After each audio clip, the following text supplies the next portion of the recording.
खड़े रहे, हमने नारे लगाए, सरकार हमसे डरती है, पुलिस को आगे करती है, हंसने लगे। टैक्स 50% लगता है तो राज्य की शासन की तिजोरी में 9.5 लाख करोड़ रुपया हर साल आएगा। ये 16 लाख करोड़ रुपया लेकर आज जो 80 करोड़ परिवार की महिलाएं हमारी 5 किलो राशन के लिए तड़पती है, उनको आप 15 किलो राशन तो दे सकेंगे। आज जिसको ऑनलाइन कहते हैं, मुझे तो उसको ऑफलाइन कहती हूँ। ऑनलाइन तो वो है जो धरातल पर चलती है, लेकिन शिक्षा को ऑफलाइन करने के बाद हमारे पहाड़ पट्टी में हमारी जीवनशालाओं के सिवाय दूसरा रास्ता नहीं रहता है।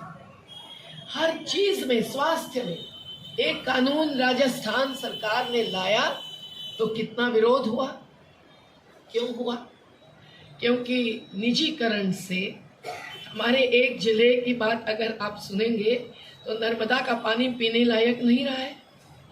ये तो आप कहेंगे पर्यावरणीय मुद्दा है, लेकिन उसके साथ साथ आर्थिक लूट, एक साल में 10 मल्टी स्पेशलिटी हॉस्पिटल बढ़कर, जैसे बीमारी बढ़ती है इनकी लूट बढ़ती है, वो चल रही है और उसको प्रोत्साहित करते हैं। तो आंदोलन में हमने संयुक्त किसान मोर्चा, जिसकी कार्यकारिणी में मैं भी हूँ, किस प्रकार से अहिंसक सत्याग्रही पद्धति से विरोध किया।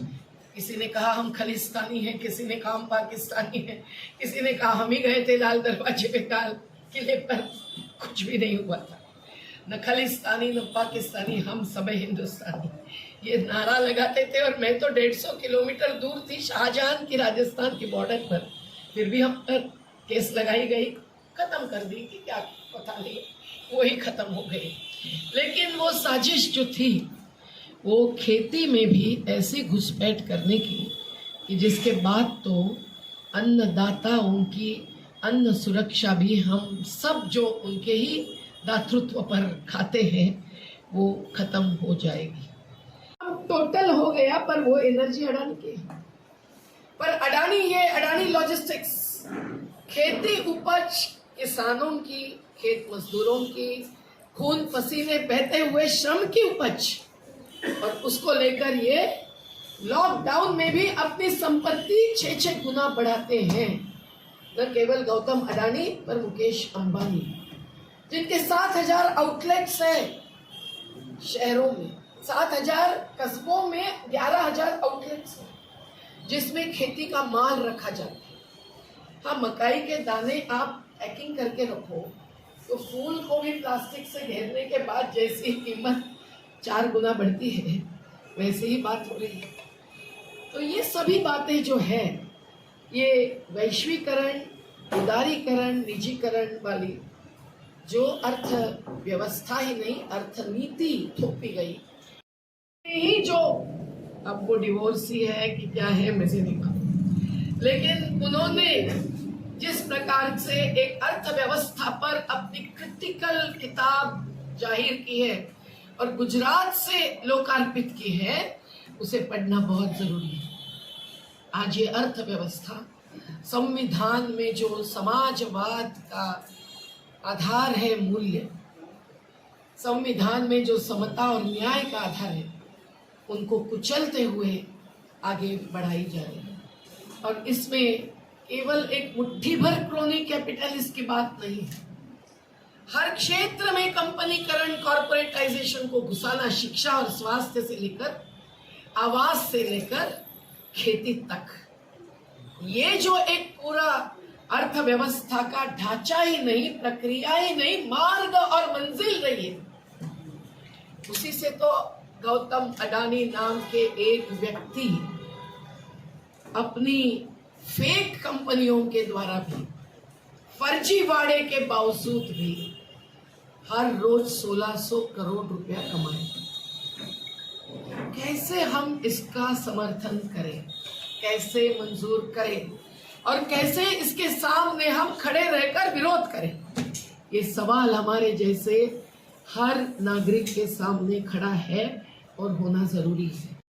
जिसमें आर्टिकल 21 कोर्ट के सामने हम बार बार कहते हैं, उस जीने के अधिकार के तहत जो जो अधिकार है वो करोड़ों का कुचला जा रहा है। वो चाहे गरीबों के आवास का अधिकार हो, या अगर नया गोरखपुर बनता है और 12 गांव के 4000 परिवारों को उजाड़ देते हैं, कहाँ गया आवास का अधिकार, आजीविका का अधिकार? अगर आजमगढ़ में पुलिस घुसकर 5000 परिवारों की खेती बर्बाद करके, जिनके साथ 5000 में दलित मजदूर समाज के आवास भी है, आबादी भी है, उसको भी उजाड़ कर अगर इंटरनेशनल एयरपोर्ट विकास का प्रतीक मानकर इस प्रकार से थोपते हैं, तो कहाँ बचेगा ये आजीविका, कहाँ बचेगा जनतंत्र?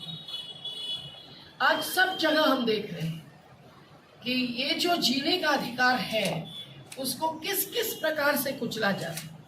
एक कोरोना का वायरस आया तो लाखों के रोजगार गया।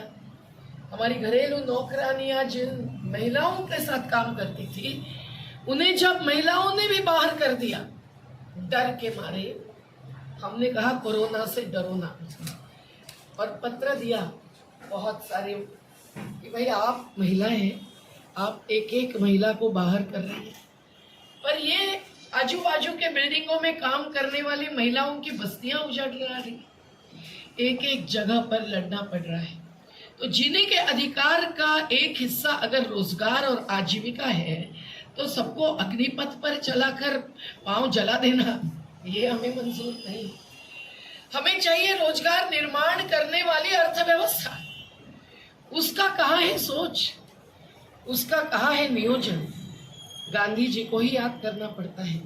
संविधान में भी आर्टिकल 43 में, अनुच्छेद 43 में बाबा साहब ने कॉटेज इंडस्ट्रीज का जिक्र किया है, पर आज भी बुनियादी अधिकारों में राइट टू वर्क, आजीविका का अधिकार ये शामिल नहीं हुआ है। जो गणतंत्र के स्तंभ कहे जाते हैं, नौकरशाही से लेकर लेजिस्लेचर्स, कानून कर्ता जिनको कहते हैं, और साथ साथ न्यायपालिका भी, एक भी कोर्ट ने अभी तक जांच करके अपना